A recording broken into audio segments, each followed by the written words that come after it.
نحمده ونصلي على رسوله الكريم. أما بعد فأعوذ بالله من الشيطان الرجيم. بسم الله الرحمن الرحيم. رب اشرح لي صدري ويسر لي أمري واحلل عقدة من لساني يفقهوا قولي. صدق الله العظيم. عزیز طلبہ و طالبات، آج اللہ رب العزت نے اس درسگاہ میں بخاری شریف کی آخری حدیث پڑھنے اور پڑھانے کی توفیق عطا فرمائی. ابھی چند سال پہلے تک الحمدللہ یہ سوچ تھی یہاں کے منتظمین کی اور بزرگوں کی، اور خاص طور پر جناب حضرت میاں صاحب اور ان کی اہلیہ محترمہ کی، کہ ہمارے ہاں دور حدیث تک کے اسباق ہونے لگ جائیں، اور جہاں بچے قرآن مجید حفظ کر رہے ہیں، ناظرہ پڑھ رہے ہیں، وہیں سے عالم بن کر بھی نکلیں. چنانچہ طالبات کے لیے درس نظامی کو شروع کیا گیا، اور آج الحمدللہ دور حدیث میں یہ طالبات پہنچی ہوئی ہیں، اور یہ اس باغ کا پہلا پھل ہے. غالباً پہلی مرتبہ یہاں بخاری شریف مکمل ہو رہی ہے، اور میں مبارکباد دوں گا محترمہ پرنسپل صاحبہ کو بھی، اور آپ کے استاد جنہوں نے بخاری شریف مکمل پڑھائی حضرت مولانا مفتی محمد صاحب دامت برکاتہم کو، کہ اللہ تعالیٰ ان کی عمر میں برکت نصیب فرمائے، علم میں برکت نصیب فرمائے، اور تمام اساتذہ کرام کو، معلمات کو اللہ تعالیٰ جزائے خیر عطا فرمائے. عزیز طالبات، ابھی میں روایت پڑھوں گا اور باب کی عبارت پر پڑھوں گا، سند بھی پڑھوں گا. تو آپ سے التماس ہے کہ آپ آہستہ آواز میں وہ طالبات بھی میرے ساتھ پڑھتے رہیں، اور باقی یہاں جو بچے ہیں وہ سنتے رہیں. ان کو جب پڑھنے کو کہوں اس وقت وہ بھی پڑھ لیں گے. ابھی یہ جو طلبہ یہاں حفظ و ناظرہ کے موجود ہیں، اسکول کے موجود ہیں، وہ ابھی خاموش رہیں گے، اور باقی طالبات جو ہیں وہ میرے ساتھ ساتھ عبارت پڑھیں گے، تاکہ ان کی سند متصل ہو جائے مجھ سے لے کر نبی صلی اللہ علیہ وسلم تک. اس لیے کہ ہمارے ہاں یہ معمول ہے مدارس میں، جامعات میں، کہ جو استاد حدیث پڑھاتا ہے اس کے لیے یہ ضروری ہے کہ اسے یہ معلوم ہو کہ اس استاد سے لے کر آخری نبی حضرت محمد رسول اللہ صلی اللہ علیہ وسلم تک یہ حدیث وہاں سے لے کر اس استاد تک کیسے پہنچی. اس استاد کو ایک ایک نام معلوم ہونا چاہیے کہ کس کس بندے سے یہ روایت ہوتے ہوتے ہوتے ہوتے آپ کے استاد صاحب تک پہنچی. اس کو سند کہتے ہیں. جب تک کسی حدیث کے استاد کو یہ معلوم نہ ہو کہ نبی صلی اللہ علیہ وسلم سے لے کر اس تک یہ حدیث کس کس بندے کے واسطے سے پہنچی ہے، اسے مسند حدیث پر نہیں بٹھاتے. مسند حدیث پر اس کو بٹھاتے ہیں جس کے پاس یہ پوری سند موجود ہوتی ہے کہ یہ حدیث کس نے سنی، انہوں نے کس سے سنی، انہوں نے کس سے سنی، پھر یہاں تک کہ یہ نبی صلی اللہ علیہ وسلم تک بات پہنچتی ہے. چنانچہ آج آپ جب روایت پڑھیں گے تو انشاءاللہ العزیز اس ناچیز سے لے کر آپ نبی صلی اللہ علیہ وسلم تک تمام سندوں کی اجازت آپ کو ملے گی. اور پھر بر صغیر کے جو بڑے بڑے محدثین ہیں وہ سارے کے سارے اس سندوں میں آ جاتے ہیں. اس لیے میں عبارت پڑھوں گا، آپ بھی میرے ساتھ جو طالبات ہیں فاضلات وہ عبارت پڑھیں گی. بسم اللہ الرحمن الرحیم. باب قول اللہ وَنَضَعُ الْمَوَازِينَ الْقِسْطَ لِيَوْمِ الْقِيَامَةِ وَأَنَّ أَعْمَالَ بَنِي آدَمَ وَقَوْلَهُمْ يُوزَنُ. وَقَالَ مُجَاهِدٌ الْقِسْطَاسُ الْعَدْلُ بِالرُّمِيَّةِ. وَيُقَالُ الْقِسْطُ مصدر المقسط وهو العادل وأما القاسط وهو الجائر. وبه قال حدثنا أحمد بن أشكاب قال حدثنا محمد بن فضيل عن عمارة بن القعقاع عن أبي زرعة عن أبي هريرة رضي الله عنه قال قال النبي صلى الله عليه وسلم كلمتان حبيبتان إلى الرحمن خفيفتان على اللسان ثقيلتان في الميزان سبحان الله وبحمده سبحان الله العظيم. جزاک اللہ خیر. ابھی ہم نے بخاری شریف کا آخری باب پڑھا، باب قول اللہ ونضع الموازین القسط لیوم القیامہ، کہ امام بخاری رحمہ اللہ کی عادت مبارکہ آپ کو معلوم ہے کہ اکثر ابواب میں امام بخاری رحمہ اللہ قرآن مجید کو ترجمۃ الباب میں یعنی باب کے عنوان میں ذکر کرتے ہیں. یہ تمام حدیث کی کتابوں میں سے واحد کتاب ایسی ہے جس میں باب کے شروع میں قرآن مجید کی آیت بھی لاتے ہیں، جس سے آپ کو یہ معلوم ہوتا ہے کہ قرآن مجید کی بہترین تفسیر جو ہے وہ حدیث ہے، ارشادات نبویہ ہے، اور یہ قرآن مجید کی تفسیر اول ہے. اس لیے امام بخاری رحمہ اللہ یہاں بھی ترجمۃ الباب میں سورہ انبیاء کی آیت نمبر 47 لے کر آئے، وَنَضَعُ الْمَوَازِينَ الْقِسْطَ لِيَوْمِ الْقِيَامَةِ، اور ہم نے قیامت کے دن انصاف کے ترازو ہم رکھیں گے. ہم قیامت کے دن انصاف کے ترازو رکھیں گے، اور ان ترازو میں کیا ہوگا؟ آگے امام بخاری رحمہ اللہ نے سمجھایا وَأَنَّ أَعْمَالَ بَنِي آدَمَ وَقَوْلَهُمْ يُوزَنُ، کہ بنی آدم کے اعمال اور اس کے اقوال تولے جائیں گے. بنی آدم جو کام کرتا ہے وہ بھی تولا جائے گا، جو عمل کرتا ہے. وَقَوْلَهُمْ يُوزَنُ، اور ان کے اقوال بھی تولے جاتے ہیں. یہاں میں قولہم کا ترجمہ اقوال اس لیے کر رہا ہوں کہ اعمال پہلے جمع کا صیغہ آیا تو اقوال بھی یہاں جمع مراد ہیں، اور یہ قولہم کا ترجمہ ہم جمع سے اس لیے کر سکتے ہیں کہ یہ مصدر ہے، اور مصدر کا اطلاق قلیل پر بھی ہوتا ہے، کثیر پر بھی ہوتا ہے، اس لیے قول سے مراد اقوال ہیں. تو بنی آدم کے اعمال بھی تولے جائیں گے اور ان کے اقوال بھی تولے جائیں گے.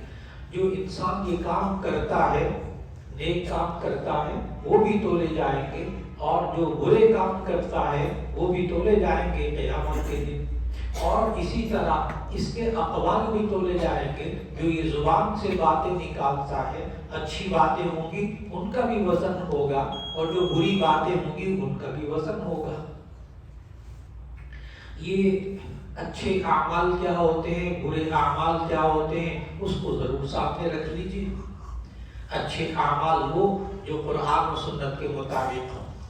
اللہ اور اس کے رسول صلی اللہ علیہ وسلم نے جن کاموں کو حکم دیا ہے کرنے کا وہ کام اچھے ہیں، جیسے نماز پڑھنا، روزہ رکھنا، قرآن مجید پڑھنا، ذکر کرنا، تسبیح کرنا، سچ بولنا، شکر کرنا، اچھے کام.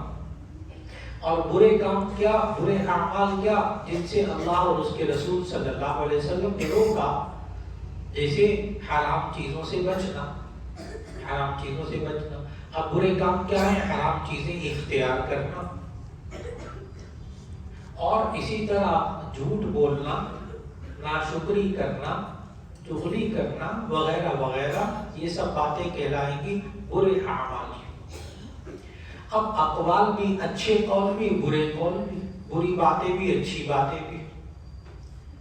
زبان سے یہ انسان کلمہ طیبہ پڑھتا ہے اچھی بات، یہ زبان سے سچ کہتا ہے اچھی بات، یہ زبان سے تکبیر اللہ اکبر کہتا ہے اچھی بات، یہ تحلیل لا الہ الا اللہ کہتا ہے اچھی بات، یہ تحمید کہتا ہے الحمدللہ کہتا ہے اچھی بات، یہ تسبیح یعنی سبحان اللہ کہتا ہے اچھی بات، یہ دوسروں کو خیر کی بات بتاتا ہے، نصیحت کرتا ہے، اچھی اچھی باتیں بتاتا ہے، تو یہ اس کے اقوال اچھے ہیں۔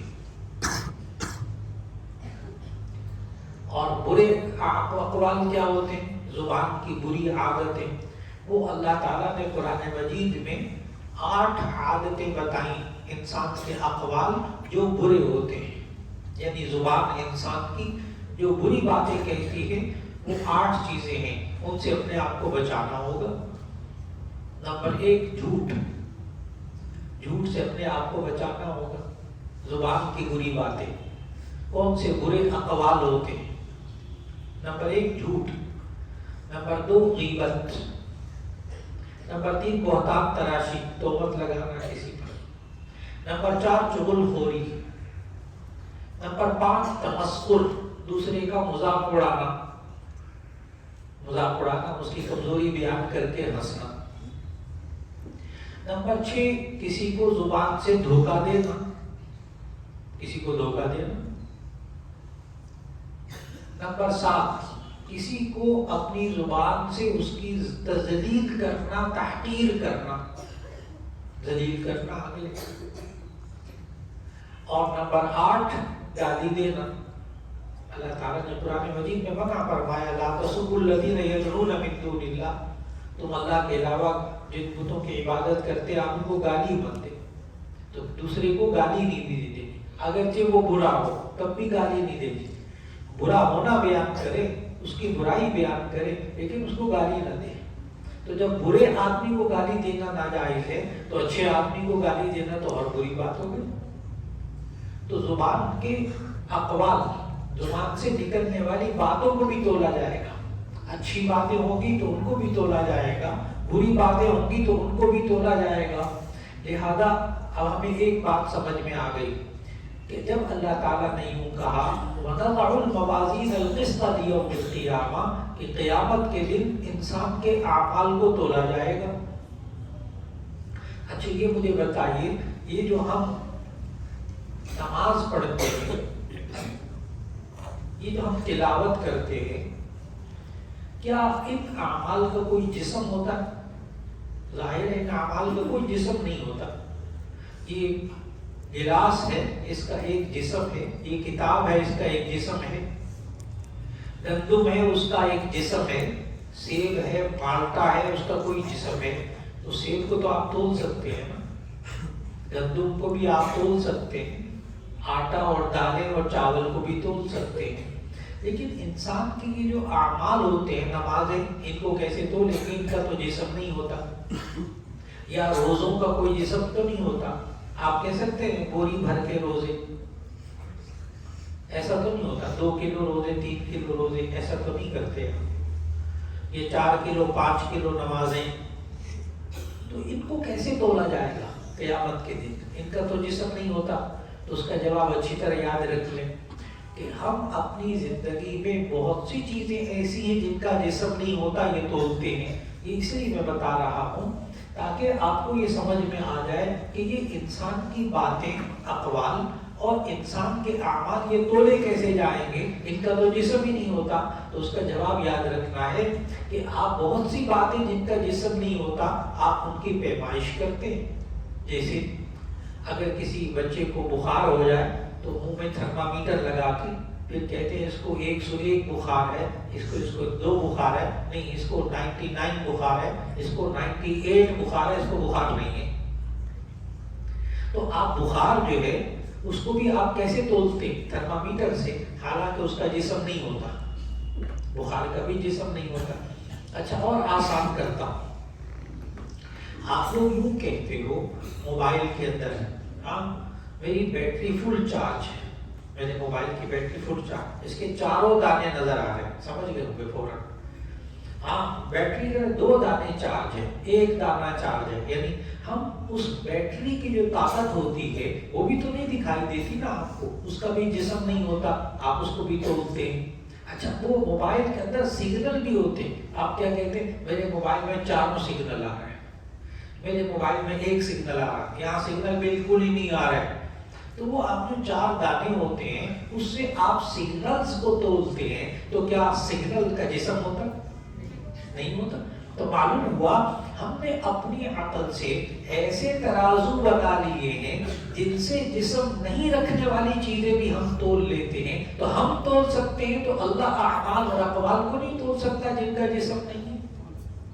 اللہ بھی یقیناً تول لے گا۔ اللہ تو اس دماغ کا بھی خالق ہے جس نے موبائل بنایا، اللہ اس دماغ کا بھی خالق ہے جس نے تھرمامیٹر بنایا، تو بہت ساری چیزیں ہیں جن کو آپ جسم نہیں رکھتے تولتے ہیں، تو اللہ بھی تول کر دکھا دے گا۔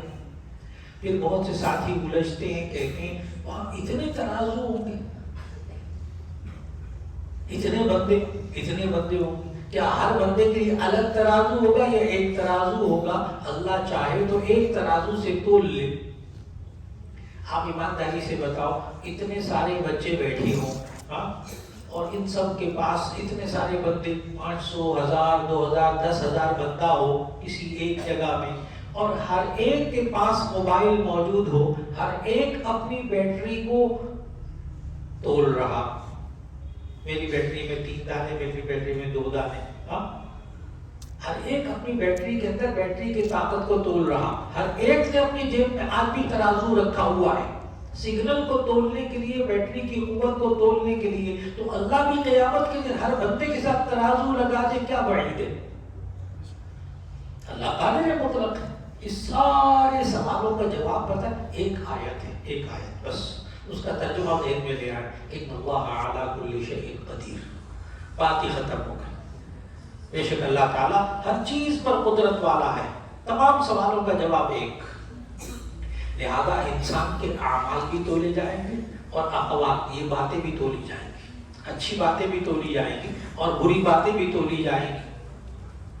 اور آگے یہ لفظ پڑھیے گا، وقال مجاہد القسطاس العدل بالروبیۃ، حضرت مجاہد رحمہ اللہ مفسر قرآن اور محدث لکھتے ہیں، وہ فرماتے ہیں کہ قسطاس جو ہے وہ انصاف کو کہتے ہیں رومی زبان میں، کیونکہ اس آیت میں ایک لفظ آیا وَنَضَعُ الْمَوَازِينَ الْقِسْطَ لِيَوْمِ الْقِيَامَةِ، تو قسط کا معنی انصاف، تو وہ بتا رہے ہیں کہ قسطاس جو ہے وہ بھی عربی زبان، رومی زبان میں انصاف کرنے کو کہتے ہیں۔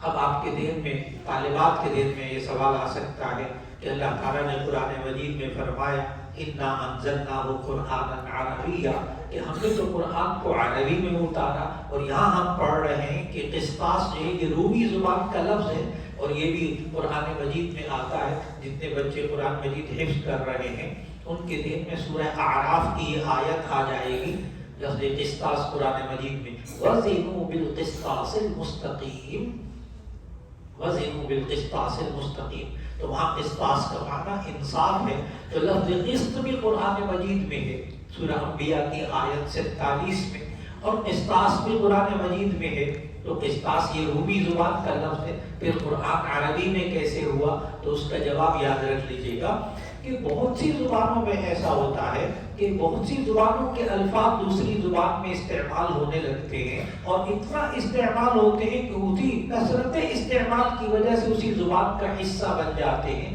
تو اس طرح یہ بھی عربی زبان کا حصہ بن گیا۔ اب کہا جائے گا کہ قسطاس بھی عربی زبان ہی کا لفظ شمار ہوگا۔ وَيُقَالُ الْقِسْطُ مَصْدَرُ الْمُقْسِطِ، اور یہ کہا جاتا ہے کہ قسط جو ہے وہ مقسط کا مصدر ہے۔ اب آپ نے علم الصرف پڑھی ہے طالبات نے، اور آپ کو معلوم ہے کہ یہ لفظ آپ کو سمجھ میں نہیں آئے گا کہ القسط مصدر المقسط، یہ قسط جو ہے وہ مقسط کا مصدر ہے، اس لیے کہ آپ نے علم الصرف اخیرین میں پڑھا کہ مقسط یہ اسم فاعل کا صیغہ ہے، اقسط یقسط اقساطا فہو مقسط، تو مقسط کا جو مصدر ہے وہ تو اقساط ہے، یا آپ نے علم الصرف میں طالبات نے پڑھا، تو امام بخاری نے یہاں کیسے کہہ دیا کہ قسط جو ہے وہ مقسط کا مصدر ہے؟ تو اس کا جواب طالبات ذہن میں رکھیں گی، یہ بچوں کے لیے نہیں، طالبات جنہوں نے صرف پڑھی وہ سمجھیں گی کہ اصل میں یہ مصدر المصدر ہے، مصدر کا بھی مصدر ہے کہ مقصد یہ اس کا مصدر ہے اقصاد، اور اقصاد کا مصدر ہے قسط، یہ امام بخاری رحمہ اللہ نے بتایا۔ تو آپ نے پڑھا یہاں ایک لفظ تو قسط، اس کا معنی بھی انصاف قرآن مجید میں آیا، اور قسطاس اس کا معنی بھی انصاف، یہ بھی قرآن مجید میں آیا، اور مقسط یہ بھی قرآن مجید کی آیت میں موجود، ان اللہ یحب المقسطین، سورہ مائدہ آیت نمبر 28، ان اللہ یحب المقسطین۔ تو مقسط کا لفظ بھی قرآن مجید میں موجود، اس کا مطلب بھی انصاف کرنا۔ لیکن ایک جگہ عزیز طالبات آپ نے جب ترجمہ پڑھا تو ایک جگہ جا کر آپ الجھن میں مبتلا ہوں گے، جو امام بخاری رحمہ اللہ آگے سمجھا رہے ہیں، فرمانے وَأَمَّا الْقَاسِطُ وَهُوَ الْجَائِرُ، اور باقی قاسط کا معنی ہوتا ہے ظالم۔ دیکھو قسط کا معنی انصاف، قسطاس کا معنی انصاف، مقسط کا معنی انصاف کرنے والا، لیکن اس سے ملتا جلتا لفظ قاسط جب قرآن مجید میں آتا ہے وہاں اس کا معنی ظالم ہوتا ہے۔ یہ ترجمے میں جا کر ہم بہت الجھتے ہیں، اور یہ قاسط کا لفظ آتا ہے سورۃ الجن کی آیت نمبر 15 میں، وَأَمَّا الْقَاسِطُونَ فَكَانُوا لِجَهَنَّمَ حُطَبًا۔ اب یہاں قاسطون کا معنی آپ انصاف کرنے والا نہیں کریں گے، قاسطون کا ترجمہ انصاف کرنے والا نہیں کر سکتے، کیوں؟ میں آیت کا ترجمہ کرنے لگا عزیز طالبات، وَأَمَّا الْقَاسِطُونَ فَكَانُوا لِجَهَنَّمَ حُطَبًا، باقی قاسطون یہ جہنم کا ایندھن بنیں گے۔ اس کا ترجمہ ہوا انصاف کرنے والے جہنم کا ایندھن بنیں گے، نعوذ باللہ من ذالک۔ لہذا قاسطون کا معنی ظالم، ظالم لوگ جہنم کا حصہ بنیں گے۔ لیکن اب ہم کیسے فرق کریں کہ قرآن مجید میں قسط کا معنی انصاف، قسطاس کا معنی انصاف، مقسط کا معنی انصاف، لیکن قاسط کا معنی ظالم، یہ ہم کیسے فیصلہ کریں گے؟ اس کا جواب امام بخاری رحمہ اللہ سمجھانا چاہتے ہیں کہ اصل میں عربی زبان میں زبر زیر کے فرق سے معنی بدل جاتا ہے۔ عربی زبان میں زبر زیر کے فرق سے معنی بدل جاتا ہے۔ یہ جو قسطاس ہے، یہ جو مقسط ہے، اس کا معنی انصاف کرنے والا، یہ لفظ قسط سے بنا ہے قاف کے کسرہ کے ساتھ، قاف کے زیر کے ساتھ، اور اگر قاف کے اوپر زبر پڑھ لے، قسط پڑھ لے، تو اس کا معنی ظلم ہوتا ہے۔ لہذا قاسطون یہ بنا ہے قسط سے، جس کا معنی ہے ظلم کرنا، اور باقی لفظ بنے ہیں قسط سے، جس کا معنی انصاف کرنا۔ یہاں تک یہ ایک علمی بات تھی جو کہ تدریس درس دیتے ہوئے بتائی جاتی ہے۔ اب آگے حدیث شروع ہو گئی۔ حدیث کی سند میں نے کہا تھا کہ میں ابھی سند آپ کو بتاؤں گا، تو میرے پاس اللہ تعالیٰ نے ایک امانت رکھی ہے، اور وہ یہ ہے کہ حدیث کی 10 سندیں ہیں، ان 10 کی 10 سندوں کی اجازت دیتا ہوں انشاءاللہ۔ یہاں کل کتنی طالبات؟ 3 طالبات۔ انشاءاللہ یہ ابھی میں زبانی بتا رہا ہوں، پھر میں حضرت مفتی محمد صاحب کو وہ چھپی ہوئی یہ 10 کی 10 سندیں پیش کر دوں گا۔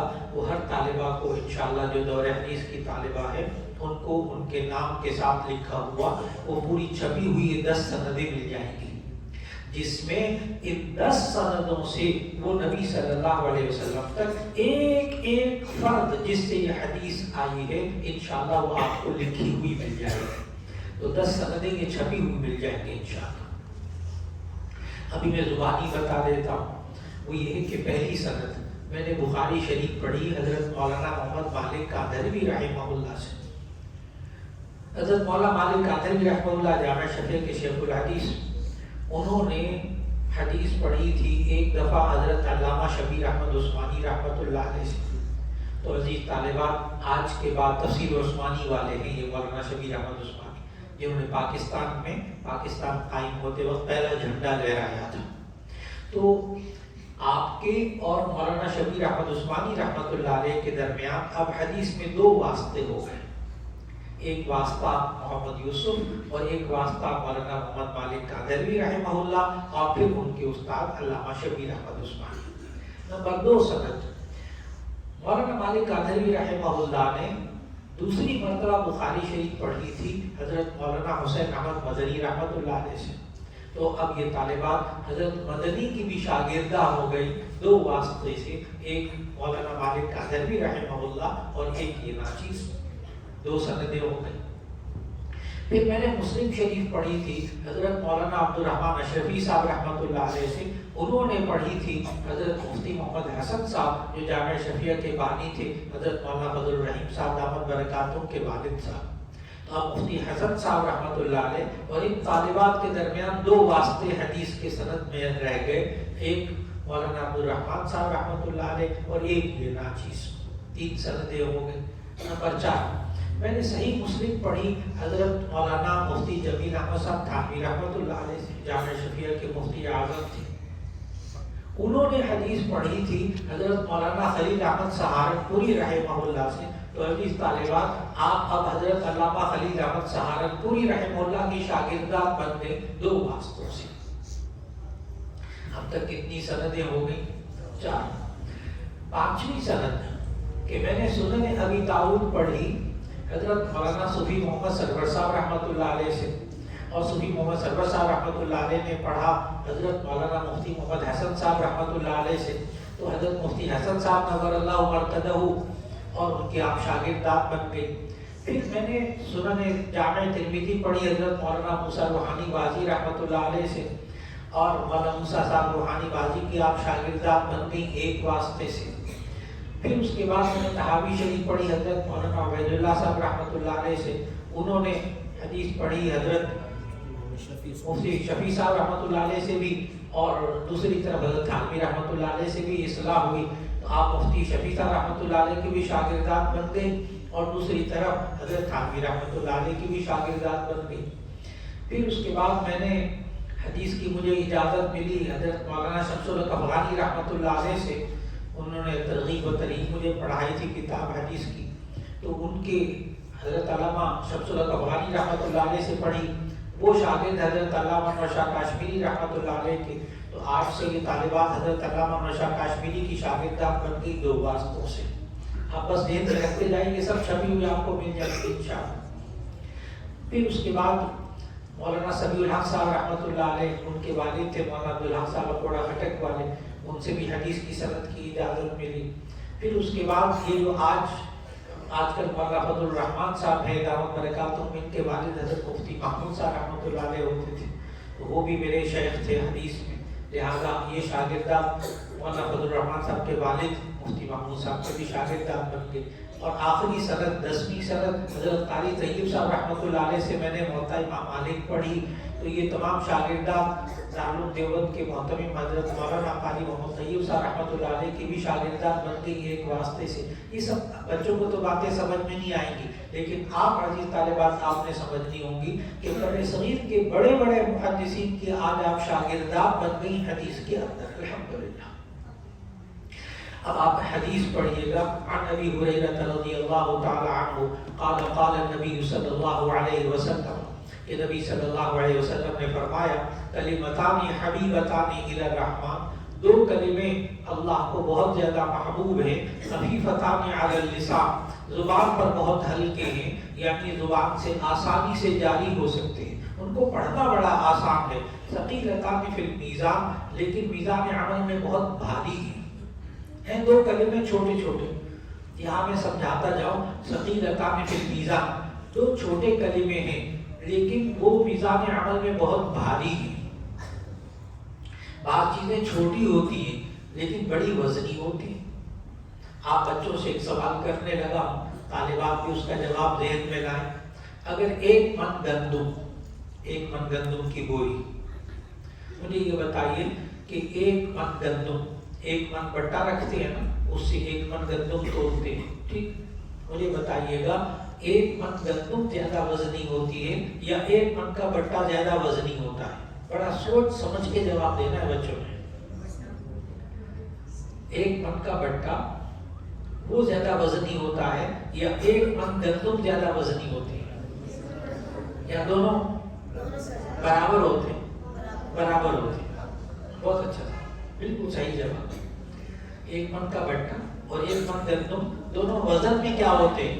برابر ہوتے ہیں۔ اب میرا اگلا سوال ذرا غور سے سننا، ایک من کا بٹا یہ سائز میں چھوٹا ہوتا ہے یا ایک من گندم سائز میں چھوٹی ہوتی ہے؟ ہاں بٹا تو اتنا سا ہوتا ہے نا وہ ایک من کا، اور بوری اتنی بڑی ہوتی ہے، تو کبھی کبھی سائز میں چھوٹی چیز زیادہ وزنی ہوتی ہے، کبھی کبھی سائز میں چھوٹی چیز کیا ہوتی ہے؟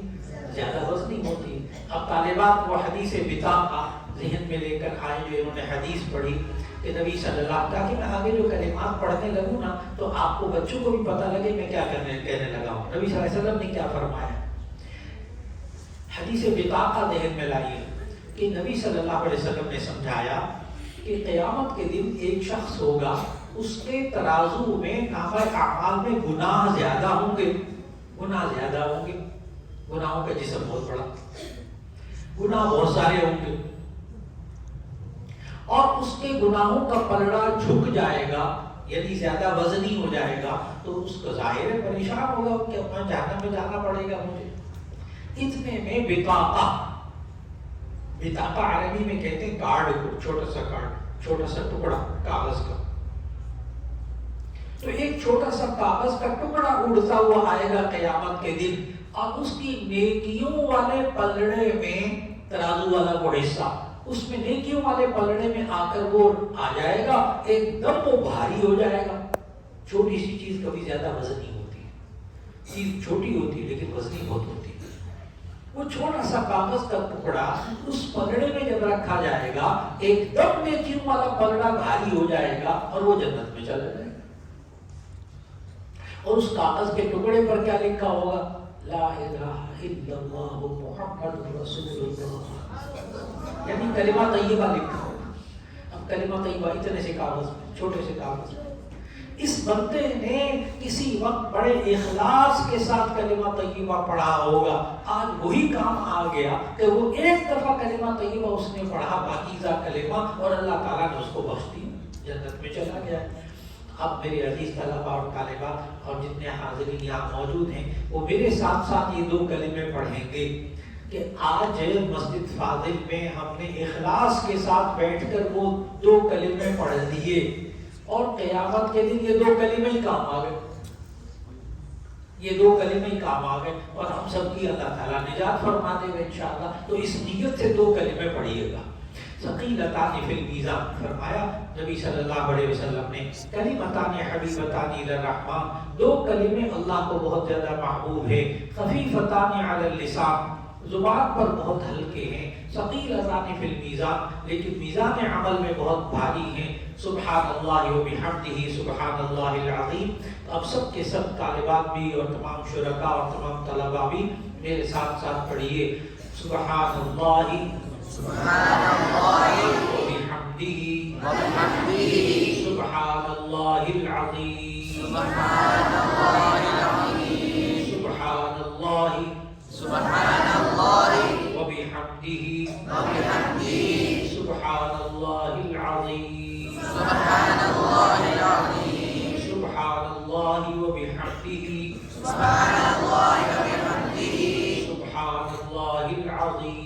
سبحان اللہ العظیم۔ اس کا ترجمہ یہ ہے، سبحان اللہ، اے اللہ تیری ذات پاک ہے، وبحمدہ، اور تیری تعریف کے ساتھ اس کی تعریف بھی ساری کی ساری اسی کے لیے ہے، سبحان اللہ العظیم، اور پاک ہے وہ اللہ جو بہت بڑا ہے، عظمت والا ہے۔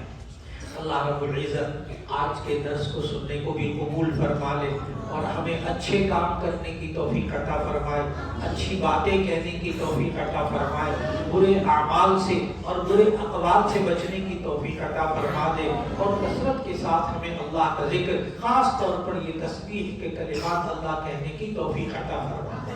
وآخر دعوانا ان الحمدللہ رب العالمین۔ دعا فرما لیجیے کہ الحمدللہ رب العالمین۔ اللهم صل على سيدنا ومولانا محمد وعلى آل سيدنا ومولانا محمد وبارك وسلم۔ ربنا آتنا في الدنيا حسنة وفي الآخرة حسنة وقنا عذاب النار۔ ہمیں حضرت ابراہیم علیہ السلام نے اور حضرت اسماعیل علیہ السلام نے دونوں باپ بیٹا نے ہمیں ایک بات سمجھائی قرآن مجید کے اندر اللہ تعالیٰ نے، کہ ان دونوں نے جب خانہ کعبہ کی تعمیر کی تو ایک نیک کام مکمل کرنے کے بعد ایک دعا مانگی. وہی دعا آج ہم مانگتے ہیں کہ جب یہ دور حدیث مکمل ہوا، بخاری شریف مکمل ہوئی، درس نظامی کی تعلیم یہاں مکمل ملنا شروع ہو گئی، تو اب ہم وہی دعا مانگتے ہیں جو حضرت ابراہیم علیہ السلام اور اسماعیل علیہ السلام نے مانگی تھی کہ ربنا تقبل منا انک انت السمیع العلیم وتب علینا انک انت التواب الرحیم، کہ اے اللہ ہماری جانب سے اس عمل کو قبول فرما. اس لیے کہ جب اللہ کسی عمل کو قبول فرما لیتا ہے وہی عمل پھر آخرت میں میزان عمل میں وزنی اور بھاری ہو جاتا ہے. یا اللہ جس نے کاوش کی اس قرآن مجید کی تلاوت کی، ان احادیث کو پڑھنے پڑھانے کی، اور ان بچوں کو دینی تعلیم اور بچیوں کو دینی تعلیم دینے کی، اے اللہ سب کی کاوشوں کو قبول فرما لے. یا اللہ جنہوں نے اس کی تجویز دی، یا اللہ جنہوں نے اس کے بارے میں سوچا، یا اللہ جنہوں نے اس کے بارے میں محنت کی، یا اللہ خصوصاً پرنسپل صاحبہ اور میاں صاحب اور ان کے ساتھ ساتھ تمام اساتذہ اور خاص طور پر حضرت مولانا مفتی محمد صاحب دامت برکاتہم اور ان کے ساتھ حدیث پڑھانے والی تمام معلمین اور معلمات، یا اللہ ایک ایک کو جزائے خیر عطا فرما، سب کے ان اعمال صالحہ کو قبول فرما لے. یا اللہ آئندہ سالوں میں بھی تادیر یا اللہ قیامت تک اس ادارے کو قائم فرما اور اس ادارے کو خوب ترقی عطا فرما. یا اللہ جیسے طالبات کے لیے یہاں درس نظامی مکمل شروع ہوئی، اے اللہ طلباء کے لیے بھی درس نظامی مکمل یہاں شروع فرما دے. اور یا اللہ جتنے طلباء اور طالبات جو ناظرہ پڑھ رہے ہیں ان کو ناظرہ مکمل کرنے کی توفیق عطا فرما دے، جو حفظ کر رہے ہیں ان کو حفظ میں کامیابی عطا فرما دے. خاص طور پر کل جن طلباء کا حفظ کا امتحان ہے، یا اللہ سب کو ممتاز درجے میں کامیابی عطا فرما دے، سب کے سب کامیاب ہو جائیں. اور یا اللہ یہ طلباء اور طالبات آگے چل کر کتابوں کا امتحان وفاق کا دیں گے، یا اللہ اس میں بھی ان کو کامیابی نصیب فرما. یا اللہ ان تمام طالبات اور طلباء کو یا اللہ دنیا کے بھی ہر امتحان میں کامیاب فرما، آخرت کے بھی ہر امتحان میں کامیاب فرما. یا اللہ ان بچوں اور بچیوں کے نصیب اچھے فرما دے. یا اللہ تمام ہر ایک کے بچے اور بچیوں کے نصیب اچھے فرما دے. یا اللہ جو پڑھانے والے ہیں ان کو جزائے خیر عطا فرما. یا اللہ جو ہمارے اساتذہ اور یا اللہ ان کتابوں کے مصنفین اس دنیا سے رخصت ہو گئے، یا اللہ سب کی مغفرت فرما، سب کے درجات بلند فرما. یا اللہ ان مصنفین نے، ان اساتذہ نے ہم پر احسان کیا ہے، یا اللہ ان کو جزائے خیر عطا فرما. اور یا اللہ یہ پورا نظام جو چل رہا، یا اللہ اس کے سبب بنے جناب میاں محمد فاضل صاحب رحمۃ اللہ علیہ، اے اللہ ان کو جنت الفردوس عطا فرما، ان کی تمام منزلوں کو آسان فرما. اور یا اللہ ہم سب کو بھی فکر آخرت نصیب فرما. یا اللہ جو بیمار ہیں سب کو شفاء کاملہ نصیب فرما، جو پریشان حال ہیں ان کی پریشانیوں کو دور فرما. یا اللہ جن گھروں میں بے سکونی ہے وہاں سکون عطا فرما دے، جہاں بے برکتی ہے یا اللہ برکت عطا فرما دے. یا اللہ جو رزق کی تنگی کی وجہ سے پریشان ہے، اے اللہ ان کو حلال رزق عطا فرما دے، برکت والا سکون والا رزق عطا فرما دے. یا اللہ اس معاشرے کے اندر رہتے ہوئے یا اللہ طرح طرح کے فتنے سامنے آ رہے ہیں، یا اللہ ہمیں بھی سب بچے اور بچیوں کو بھی یا اللہ ان فتنوں سے محفوظ فرما. یا اللہ شیطان کے جالوں سے محفوظ فرما، گمراہی کے ہر راستے سے محفوظ فرما. یا اللہ ہم سب کے ایمان کی حفاظت فرما، اخلاق اور کردار کی حفاظت فرما. یا اللہ ہم سب کو خلق خدا کی خدمت کی توفیق عطا فرما. اور ایک بار پھر مبارکباد دیتے ہیں محترمہ پرنسپل صاحبہ کو اور جناب حضرت مولانا مفتی محمد صاحب دامت برکاتہم کو اور تمام اساتذہ کو. اللہ تعالیٰ خوب برکتیں عطا فرمائے اور ان کی محنتوں کو قبول فرمائے. وصلی اللہ تعالی علی خیر خلقہ محمد و آلہ و اصحابہ اجمعین برحمتک یا ارحم الراحمین.